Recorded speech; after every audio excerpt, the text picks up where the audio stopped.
bari 12 niko handitse muri icyo gice cya 19. Paulo yaramaze igihe abwiriza ubutumwa ahantu hatandukanye, ngo za Efeso, za Filipi n'ahandi hatandukanye, kandi muzi ko ahantu hose ubutumwa bwiza bwageraga, ubwo butumwa bwiza bwaherekezwaga na Mwuka Wera. Nuvuga ngo abantu babatizwaga Mwuka Wera, bakavuga mu ndimi nshya, bagahanura, bakanezerwa, bakishima, bakagira impano z'Umwuka Wera. Nk'iyo musomye ibya Korinto mu gice cya 14 mu rwandiko rwa mbere Paulo y'abi Korinto, murabibona ukuntu itorero rya Korinto ryari rifite impano nyinshi z'Umwuka Wera, kuvuga mu ndimi, guhanura, guhishurirwa, gusobanura indimi. Bagiraga impano nyinshi zitandukanye, basengeraga abarwayi bagakira, birukanaga abadayimoni, bari bafite impano zitandukanye nyinshi. Noneho rero mu gihe rero yavugaga ubutumwa bwiza muri ibyo bice byose, abantu bagaragaweho n'umunezero mwinshi udasanzwe, n'ibyishimo bidasanzwe, ndetse bakagaragaramo n'impano nyinshi z'Umwuka Wera, kandi noneho ukabona ko bafite ibihe byiza. Ariko igihe kimwe agira gutya, ari muri Efeso, ngo akubitana n'abigishwa ba Yohana. Abana nabo mu ibihe byabasanga bitandukanye n'iby'abandi, bituma yibaza, ndetse bituma batekerezaho, bituma bibazaho, bituma bahindukirana arabaza atari ku bundi mwebwe mwahawe Umwuka Wera mukimara kwizera? Ngo cyo kora bamubwiza ukuri, baramubwira ati yewe ntabwo twari twumva ko Umwuka Wera yaje. Arabaza ati noneho mwabatijwe uwuhe mubatizo? Ati twabatijwe umubatizo wa Yohana. Ati menye impamvu mumeze gutyo. Buriya rero Yohana yabatizaga abantu umubatizo wo kwihana, ariko akabwira abantu uzaza hanyuma yari we Yesu.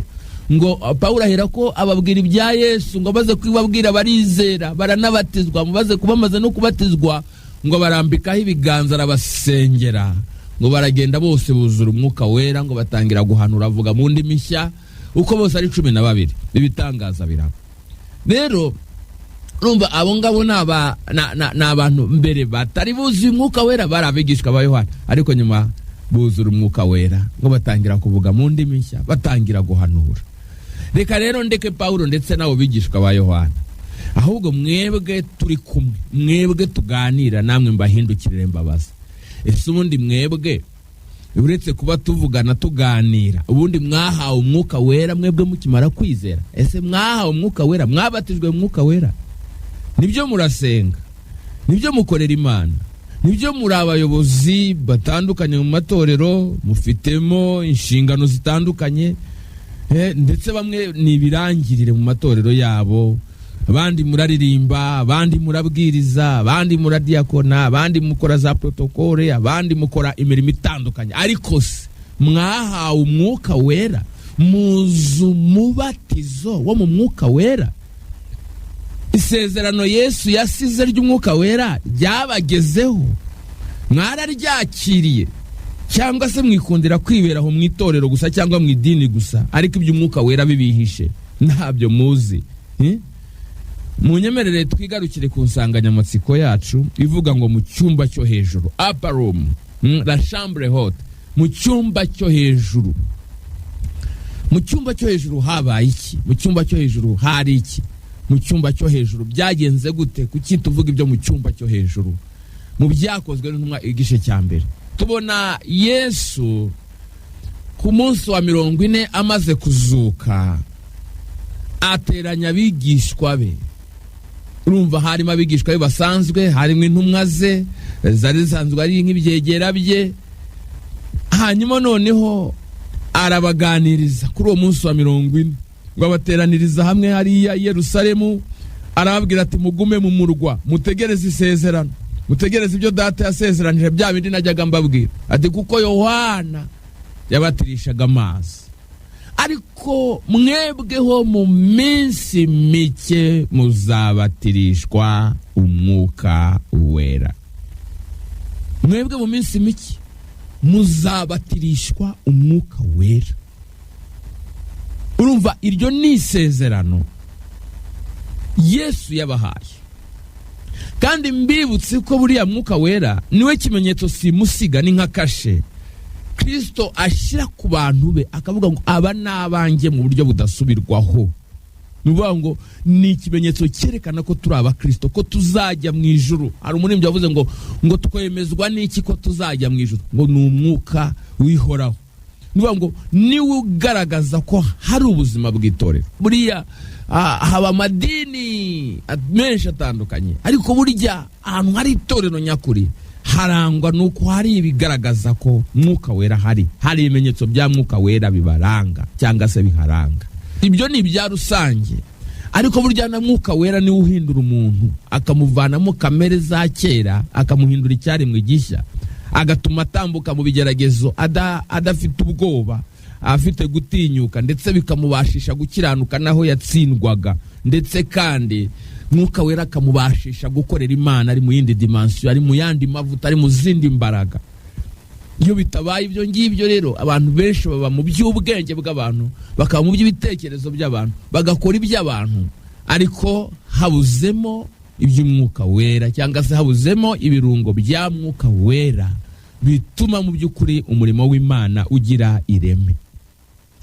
Mu myaka 3 n'igice Yesu yamaze abana n'abigishwa bagendana nabo atarajya ku musaraba ngo abapfire, yakunze kubabwira ati nubwo turi kumwe ariko igihe kizagera nsubire kwa data. Kazajya babwira ayo magambo, igihe kizagera nsubire kwa data, nzatandukana namwe. Ndetse rimwe na rimwe bakababara, ariko akababwira ati oya, ibyiza nuko ngenda, kuko nintagenda ntago umufasha azaza. Akazajya ahora ababwira ni mu nkunda muzitondera amategeko yanjye, nange nzasaba data azabaho undi mufasha wo kubana namwe ibihe byose. Ati uwo nguwo niwe mwuka w'ukuri, ndetse ntibishoboka ko abisibo bamuhabwa kuko batamuzi batanamurana, ariko mwebweho muramuzi kuko abana namwe kandi muramubona nyine abana namwe. Sinzabasiga nk'imfubyi, ahubwo nzazaho muri.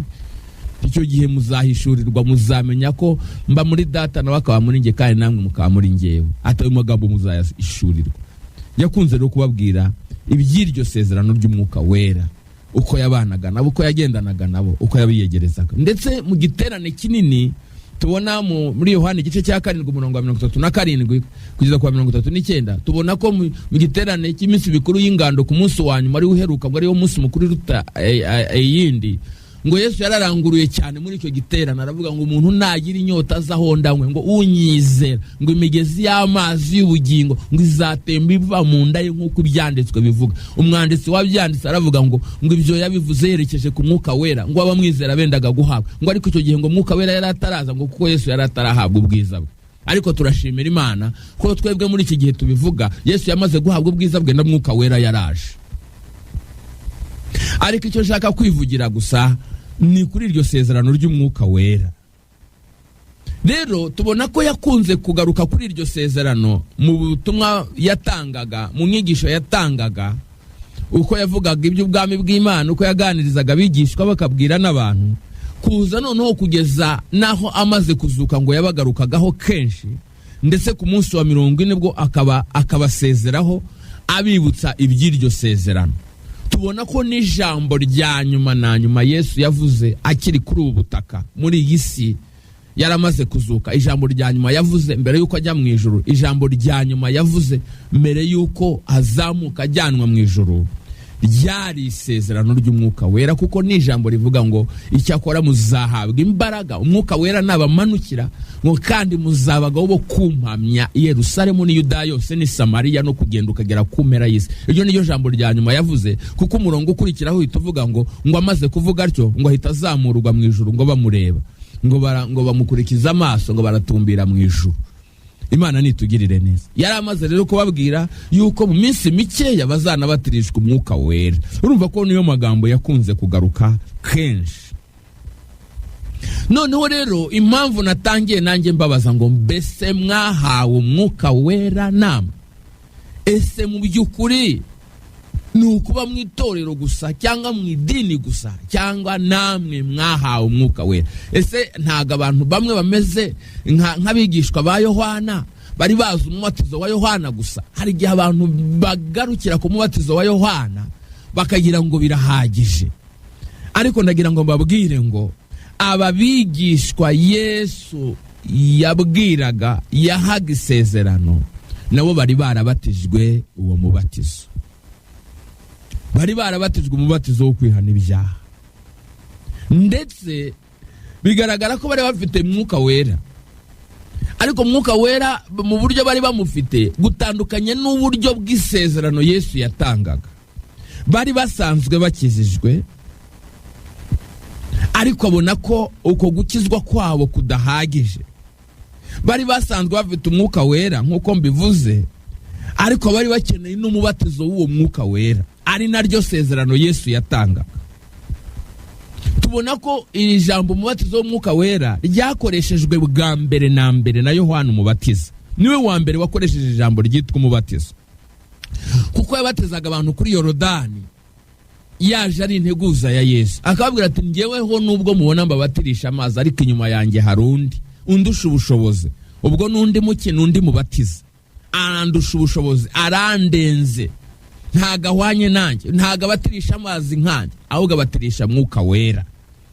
Ngo ni uzabatirisha umwuka wera n'umuriro. Matayo 3:11. Iri jambo rero ry'umubatizo w'umwuka wera nanone ryongera gutsindagirwa nande? Ryongera gutsindagirwa na Yesu. Yesu ubwe aho yababwiye nyine ati Yohana yabatirishaga amazi, kurya munsi wa nyuma basezeraho. Yohana yabatirishaga amazi, ariko mwebweho mu minsi mike muzabatirishwa umwuka wera. Imana ishimwe. Urumva ko yatsindagiye iryo jambo ry'umubatizo. Ndetse tubona ko buriya na Paulo naho bitagaragara ko yarikoresheje, ariko nicyo yerekejeho. Abaza abigishwa ba Yohana ngo mbese mwebwe mwabatijwe mubatizo ki? Bati twabatijwe umubatizo wa Yohana. Urumva? Yahita yumva ko hari uwundi mubatizo babuze. Ntago ho bivugwa ngo wenda avuga ngo mubatizo w'umwuka wera, ariko bigaragaza ko yerekana ko bagarukiye ku mubatizo umwe, nyamara hari undi mubatizo bakagombye kuba barakiriye. Ari naho yamaze kubasobanurira ibya Yesu, akabasengera. Hanyuma yamara kubasengera bose bakuzuzwa umwuka wera, bakabatizwa umwuka wera. Mu yandi magambo, Imana nitugirire neza. Iri jambo ubundi umubatizo w'umwuka wera, wenda duhere ku ijambo umubatizo. Iri jambo umubatizo ngewe narimenye bwa mbere nkiri umwana mutoya. Ijambo rivuga umubatizo ubwo nigaga mu mwaka wa mbere muri seminari. Niho umwana umwe bajije padiri, amubwira ati padiri ko bajya batubwira ko twebwe tutabatijwe, ngo kubera ko badusutse amazi ku gahanga. Aba bantu duturanye bakaba batubwira ko twebwe tutabatijwe, ngo kubwo bo nibo babatijwe, ngo kubera ko bajya mu bishanga ngo bakagomera amazi, ngo bakagenda bakabinika mu migenda, bakavuga ngo nibo babatijwe, ngo twebwe ntabwo twabatijwe. Ati none ibyo batubwira ni ukuri? Padiri aradusobanurira, atwigisha ijambo ryitwa umubatizo. Ati ubundi umubatizo ni ijambo riva ku ijambo ry'ikigiriki ryitwa batizo. Ati iryo jambo rero batizo risobanura kwinika cyangwa kwibiza. Nibuka ko yaduhaye ingero zitandukanye zo kwinika imyumbati, kwinika amasaka n'ibindi. Atwereka uburyo iyo binitse amazi arengera cya kindi kinitswe. Ati amazi rero aba yarengeye ariyo ahinguka hejuru. Ati ku buryo ikinitswe kiba kiri mu mazi mo hagati mo nyine mu mazi nyine. Atwigisha iryo jambo rero ry'umubatizo. Amaze kutwigisha iryo jambo batizo no kuduha ingero zitandukanye, yatanze ingero zitandukanye, aratubwira ati rero buriya twebwe mu Gatolika ntago tujya tubatiza, ahubwo twebwe dutanga icyo bita sacramentum. Dutanga isakramento ryo kubatiza, ikimenyetso. Dutanga ikimenyetso. Isakramento ni bisobanura ubundi ikimenyetso.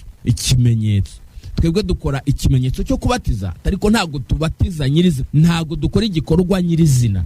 Atariko bo kubera ko bagenda bakagomera ayo mazi bakabinika mu mazi, nibo bakoze igikorwa nyirizina cyo kubatiza. Atariko twebweho ntago tubatiza, ahubwo dutanga isakramento ryo kubatiza.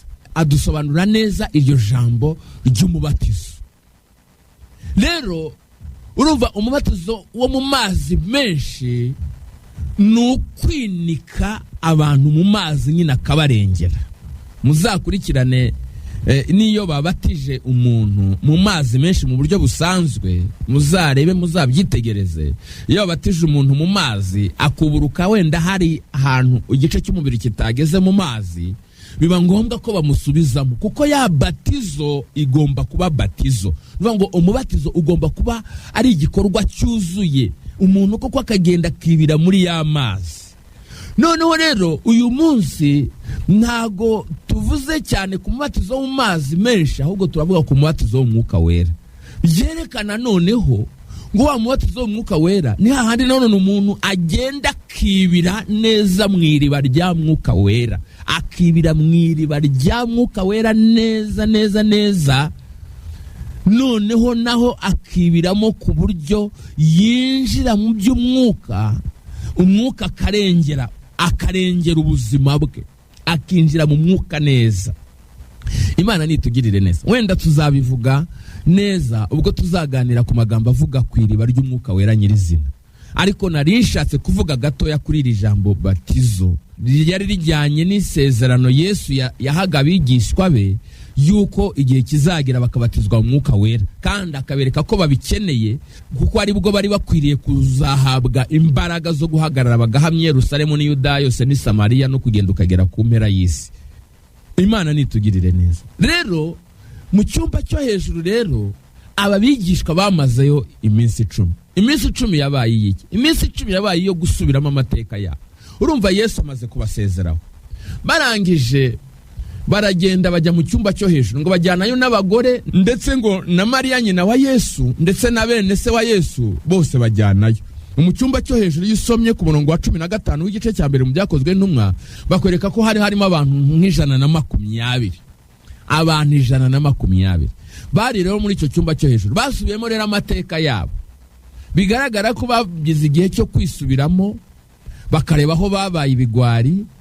Ba Petero bakavuga uko bihakanye Yesu, abandi bakavuga uko bagiye rugikubita, abandi bakavuga ukuntu yabagaruye baragiye kwirobera, abandi bakavuga uko bihakanye. Mbese mu buryo butandukanye bafite ibyo bagiye bavuga, ndetse bageze no ku rwego rwo kuvuga batariko rero twari 12 nk'intumwa, none umwe yavuye muri twebwe ariyahura, reka dushaka uko twamusimbuza. Ngo barasenga bakora n'ubufindo, ngo ubufindo bufata Matiyasi ngo bari we basimbuza Yuda. Ibyo ngibyo simbitindaho. Noneho rero iminsi 10 yabaye yo kwitunganya no kongera gusubiza ubwenge ku gihe no kwiyeza neza, ku buryo byagiye kugeza iminsi 10, kuko bagiyeho mu cyumba cyo hejuru ku munsi wa 40 Yesu azutse, ari naho yabasezeyeho. Noneho iminsi 10 yindi kurikiyeho bayimara mu cyumba cyo hejuru. Noneho ku munsi wa 50 noneho Yesu asohoza rya sezerano. Iryo sezerano rero ryasohoye rite? Kuko turavuga ibyo mu cyumba cyo hejuru.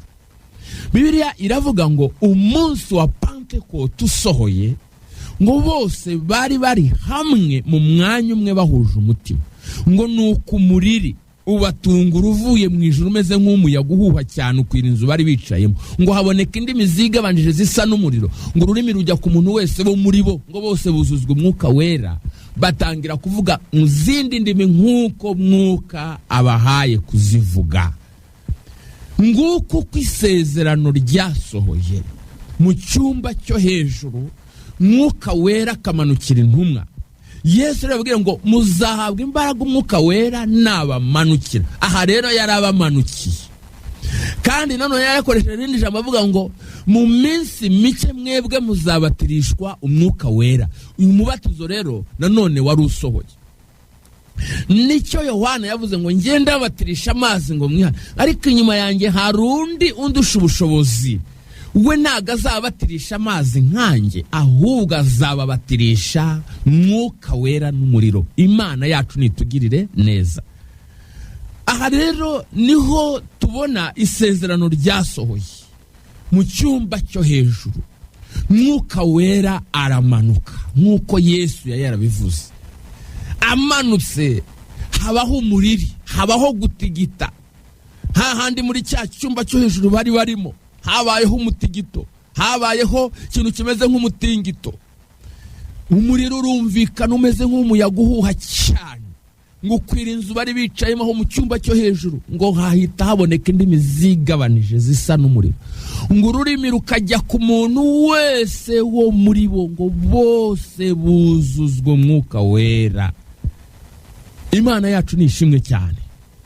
Nagira ngo ahanini twite kuri aya magambo, kuko iri sezerano tuzabona nyuma y'uko ari isezerano ryacu, ni isezerano ry'umuntu wese wavutse ubwa kabiri wogejwe n'amaraso ya Yesu. Niyo mpamvu natangiye baza ngo mbese mwebwe mwahawe umwuka wera, umwuka wera yarabamanukiye, ese mwujujwe umwuka wera, mwabatijwe umwuka wera. Dore isezerano risohora bwa mbere kubigishwa n'intumwa uko byagenze. Umunsi wa Pentekote usohoye bari hamwe mu mwanya umwe bahuje umutima aho mu cyumba cyo hejuru, batungurwa n'umuriri uvuye he, ngo uvuye mu ijuru umeze nk'umuyaga uhuha cyane, ukwira inzu bari bicayemo aho mu cyumba cyo hejuru haboneka indimi zigabanije zisa n'umuriro, ururimi rujya ku muntu wese wo muri bo, ngo bose buzuzwa umwuka wera, ngo batangira kuvuga izindi ndimi nk'uko umwuka yabahaye kuzivuga, nguko uko isezerano ryasohoye. Ndetse Bibiliya itubwira ko i Yerusalemu abantu bari baraje mu minsi mikuru, ngo bahuruye bari baraturutse mu bihugu bitandukanye, ngo barahuruye, ngo batangazwa nuko buri wese yumvisha ubwo haruvuga ururimi rwabo kavukire. Ba bantu uko bavuze mu ndimi nshya, bavuze mu ndimi zizwi n'abantu. Abantu bari baraturutse imihanda itandukanye, buri wese yaregeraga agasanga hari uvuga mu rurimi rwabo kavukire. Ndetse ngo baribaza bati ibi bintu bibaye ihani Yerusalemu ni ibiki? Abantu bose ko tubaza ari abanyagalilaya, ni gute dushobora kubumva bavuga mu ndimi z'iwacu kavukire kandi turi abaparati n'abamede n'abanyeramu n'abatuye Mesopotamiya ndetse ni Yudaya ni Kapadokiya ni Ponto no muri Aziya ni Furugiya ni Pamfiliya na Egiputa no mu gihugu cya Libiya ni Kurene no mu Baroma n'abayuda bakomeza idini yabo ndetse n'abanyakirete n'abarabu. Aho bose ko tubumva, kuki twumva izo ndimi zaho hantu hose kandi tukumva abantu bavuga ibitangaza by'Imana? Urumva bavuze igiparati, bavuze ikinyeramu, bavuze ikimedi, bavuze ikimezopotamiya, bavuze igikapadokiya, bavuze igifurugiya. Nimumbaza uko indimi zaho bazitaga, ariko ndajyanirana n'ibi bihugu byabo. Bavuze ikirimi cya Egiputa, bavuze ikiribiya, bavuze igikurene, bavuze ikiromu, ubwo bavuze ikilatini, bavuga icyarabu, bavuga izo ndimi zose, bavuga igikirete, izo ndimi zose barazivuga. Abantu baratangara bataba abantu n'abanyagalilaya turabazi bibayeho n'ibiki, ngo kandi turabumva bavuga ibitangaza by'Imana. Bavugaga mu ndimi zitandukanye ariko bavuga ibitangaza by'Imana. Imana ishimwe. Ngo ariko ngo nyuma yaho ngo bamaze gutangara no kuvuga ayo magambo gusa, bageze bamwe ngo baravuga ngo aba ni mubareke ngo basinze hino. Ngo nibwo Petero yahise abacecekesha aravuga ati nimuceceke mbabwire ibyabaye umunsi. Ntago basinze nkuko mwibwira namwe murabona ko hakiri mu gitondo ni ku isaha ya 3.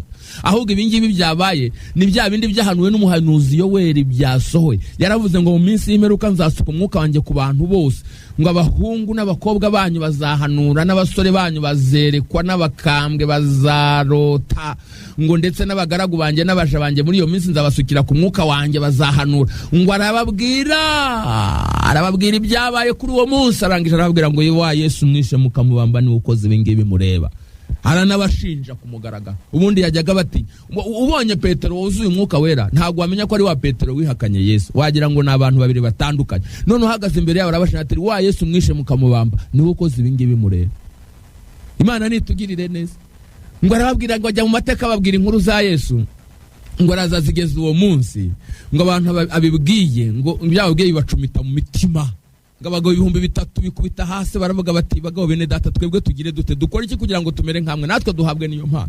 Petero aravuga ati nimwihana uwundi umuntu wese abatizwe namwe muzahabwe impano y'umwuka wera, kuko isezerano ari iryanyu n'abana banyu n'abari kure bose uko umwami Imana azagenda bahamagara. Nkunze kubwira abantu ngo natwe turawe hamagaye mu gihe cyacu, iki nicyo gihe cyacu. Natwe dufite uburenganzira ku mwuka wera, natwe dufite uburenganzira bwo gusohorezwa iri sezerano, kuko Petero yaravuze ngo isezerano ni iryanyu n'abana banyu n'abari kure bose ngo uko umwami Imana azagenda bahamagara. Imana itugirire neza. Ku murongo wa 39 w'igice cya 2 mu byakozwe n'intumwa, isezerano ni irya. Bajya bavuga ngo byarangiye kera, ngo ibyo mwatuzo mwuka wera, ngo cyangwa ngo byo kumanukirwa na mwuka wera ngo byarangiye kera, ngo byangiranye mu gihe cy'intumwa. Oya, isezerano ni iryanyu n'abana banyu n'abari kure bose abazahamagarwa n'umwami Imana yacu. Natwe rero ni isezerano ryacu. Abavuga ko byarangiye ntago nza ahantu mu bishingira. Reka rero nigarukire kuri ya magambo yo gusohozwa ku isezerano. Biba mu cyumba cyo hejuru. Umunsi wa Pentecote usohoye, bose bari hamwe mu mwanya umwe, bahuje umutima. Nuko umuriro ubatungura uvuye mu ijuru umeze nk'umuyaga uhuha cyane ukwira inzu bari bicaye. Haboneka indimi zigabanije zisa n'umuriro urimo rujya ku muntu wese wo muri bo bose buzuzwa Umwuka Wera, batangira kuvuga izindi ndimi nk'uko Umwuka bahaye kuzivuga. Ndashaka kuvuga ku magambo makeya y'ibyabaye aha hejuru.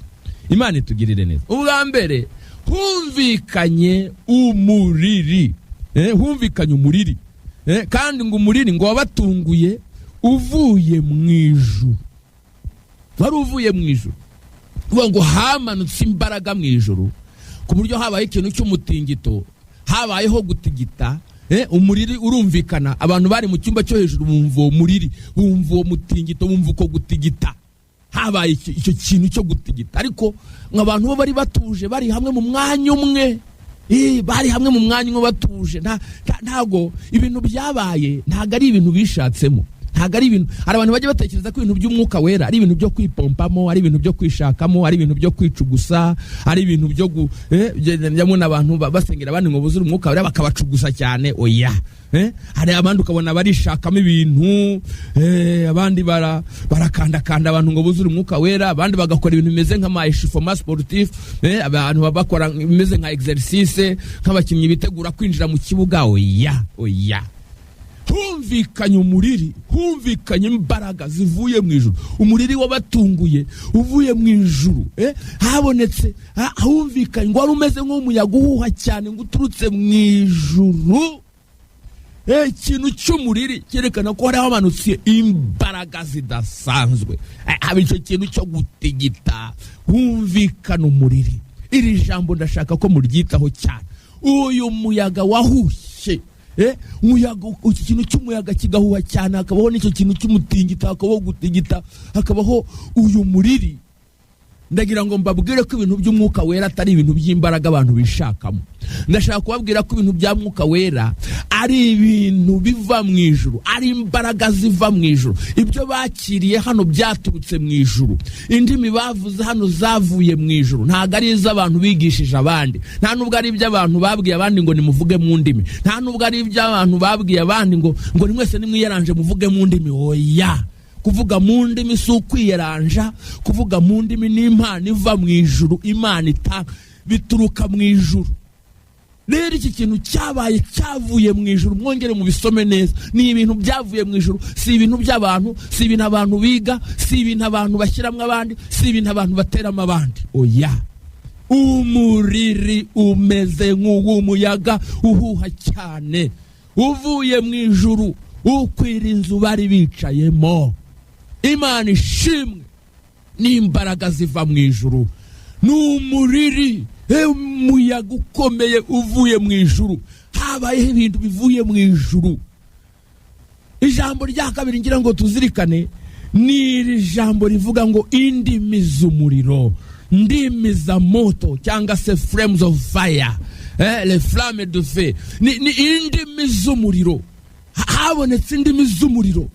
Izi ndimi zari zivuye nanone zivuye mu ijuru. Imana ishimwe.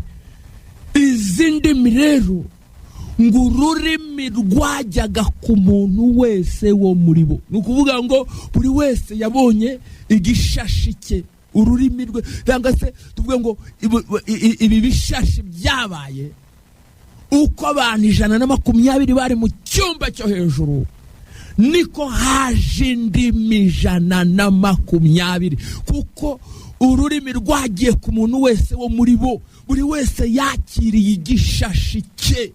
Buri wese yakiriye igishashi cye. Ndagira ngo n'uyu mwanya tukiganira, Imana igiriye neza umuntu yakwakira igishashi cye mu izina rya Yesu Kristo. Haboneka izo ndimi zigabanyije zisa ururimi rujya ku muntu wese wo muri bo. Buri wese wo muri bo. Buri wese buri wese igishashi cye, buri wese igishashi cy'abantu 120, ibishashi 120. Imana ishimwe, buri wese akeneye igishashi cye. Ahangaha ndagira ngo mbwire ba bantu bajya bavuga ngo nkoraho nange nkeneye amavuta yawe. Ntabwo ukeneye amavuta y'umuntu, ntukeneye amavuta yo muhanuzi, ntukeneye amavuta ya mwigisha, ntukeneye amavuta y'umuvugabutumwa, ahubwo ukeneye igishashi cyawe. Imana ikumanureho igishashi cyawe, nawe Imana ikugirire neza. Ijambo rya gatatu rivuga ngo umuntu wese mu bantu 120, umuntu wese, buri wese, nawe uri muri buri wese yakira igishashi cye. Buri wese ururimi rw'umuriro rukamugeraho, uwo rugezeho akavuga mu rurimi rushya, uwo rugezeho akavuga mu rurimi rushya, uwo rugezeho akavuga mu rurimi rushya, uwo rugezeho akavuga mu rurimi rushya, uwagezeho uwo rugezeho akavuga mu rurimi rushya, rugezeho akavuga mu rurimi rushya. Hanyuma ijambo rya nyuma ngo bose buzuzwa umwuka wera. Bose bavuga mu ndimi, buri wese nk'uko umwuka yamuhaye kuzivuga. Bisobanura ngo uko igishashi cyageraga ku muntu cyaterwaga n'icyari cyo, hanyuma akavuga mu rurimi, mwuka akamuha bijyanye n'igishashi yakiriye. Kuko bamwe bavuze igiparata, abandi bavuga ikimeda, abandi bavuga igifuruja, abandi bavuga igipamfiri, abandi bavuga ikirimi cya Egiputa, abandi bavuga igikurene, abandi bavuga ikilatini, abandi bavuga icyaraba, abandi bavuga bitewe n'igishashi cyageze ku muntu.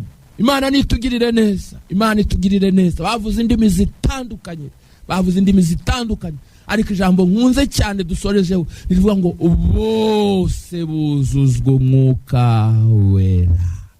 Bose buzuzwa umwuka wera. Nawe ukwiriye kuba muri bose. Nawe isezerano n'iryawe rirakureba. Ntago ari irya dini runaka ngo risigire ingiri, ntago ari iby'abariya ngo bisige bariya, ntago ari iby'abayobozi ngo bisige abakristo, ntago ari iby'abadiyakoni cyangwa abaririmbyi ngo bisige abigisha. Oya, bose buzuzwa umwuka wera. Bose iri jambo bose uritekerezeho.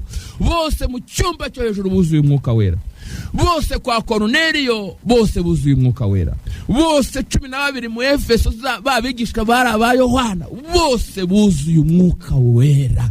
Bose buzuzwa umwuka wera, batangira kuvuga mu ndimi nk'uko umwuka bahaye kuzivuga. Ndagira ngo ngarukira hangaha dusenga Imana. Ibyo ni byabereye mu cyumba cyo hejuru twavugaga, ariko ndagira ngo nawe nkubwire ngo muri bose, yavuze ngo bose nawe ukwiriye kubamo. Yavuze ngo buri wese, nawe muri buri wese nawe ugomba kwiyumvamo. Nawe isezerano ni iryawe. Nawe ukwiriye kumera nk'uri mu cyumba cyo hejuru utegereje kugira ngo nawe isezerano rigusohorezwe. Imana nitugirire neza. Ndagira ngo dusenga Imana, Imana ikugirire neza, Imana igufashe, Imana igushyigikire, Imana ikugirire neza, Imana igukingurire ijuru, igukingurire umuryango, igukingurire ijuru. Mwuka wera kumanukire, nawe wuzuzwe umwuka wera, nawe wakire kuri izi mbaraga zivuye mu ijuru. Nawe uyu muriri wabaye, nawe aho uri, nawe ukubeho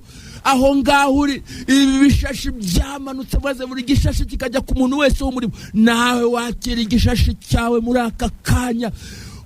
Imana ikugirire neza. Nawe uvuge mu ndimi nshya zivuye mu ijuru, atari iz'abantu bagiye abandi ngo bavuge, ahubwo bihabwe bivuye mu ijuru. Imana ikugirire neza, Imana igufashe, Imana igushyigikire, Imana igukingurire ijuru, Imana ikuzuza umwuka wera, Imana ikuzuza umwuka wera. Imbaraga z'Imana zinjire muri wowe, zibe mu buzima bwawe. Ibitangaza by'Imana byinjire muri wowe. Imana ize gutura muri wowe, kuko mwuka wera ni Imana ize gutura muri rikorere muri wowe mu buryo bweruye. Ndagira ngo dusenge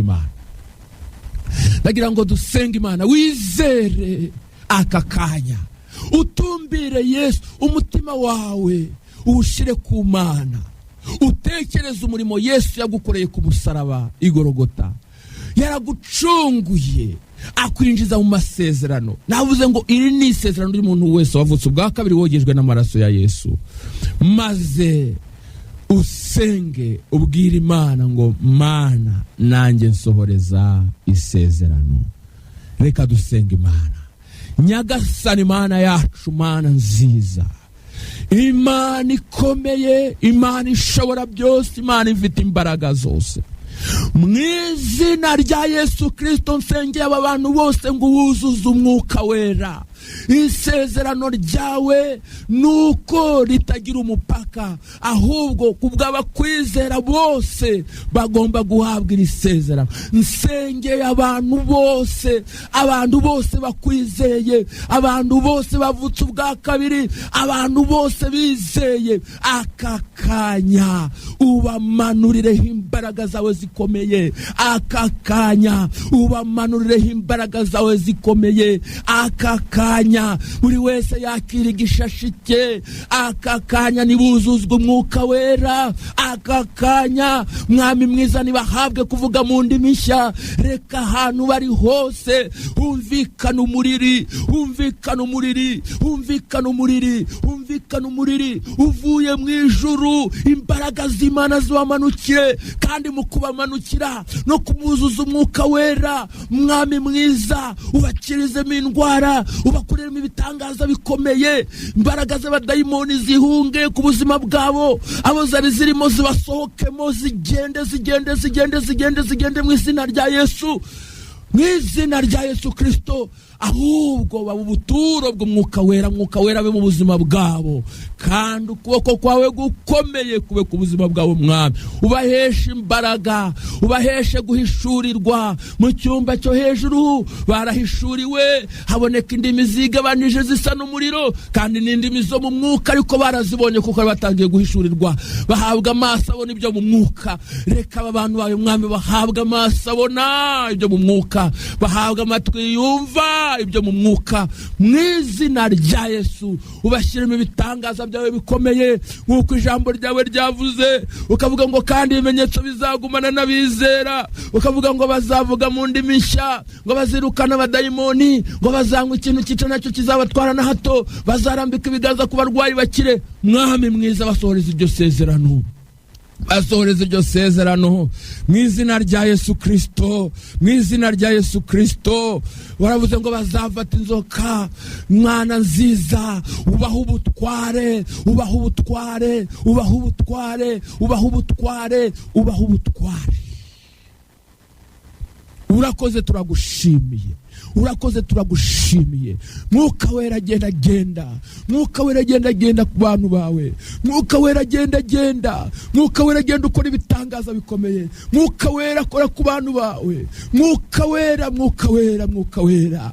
Abantu bakira imbaraga, abantu bakira ubuzima bushya, abantu bakira ubugingo bushya, abantu bakira ibihe byiza, abantu bakira ububyutse, abantu bakira imbaraga nshya, abantu bakire gukomera, kandi bakomejwe n'Uwiteka Imana binyuze mu mbaraga z'umwuka wera. Urakoze Mwami mwiza, ngaho ukomeza kutugirira neza, kandi ukomeze kudufasha, kandi ukomeze kutugirira neza. Ukomeze ubatiza abantu mu mwuka wera, ukomeze ubatiza abantu mu mwuka wera, ukomeze ubatiza abantu mu mwuka wera, ukomeze ubatiza abantu mu mwuka wera. Imbaraga z'Imana isumba byose zibe mu bantu b'Imana, zikorere muri bo, zigaragarire muri bo, kandi zigendere muri bo. Mu izina ry'Umwami wacu Yesu Kristo urakoze, turagushimiye.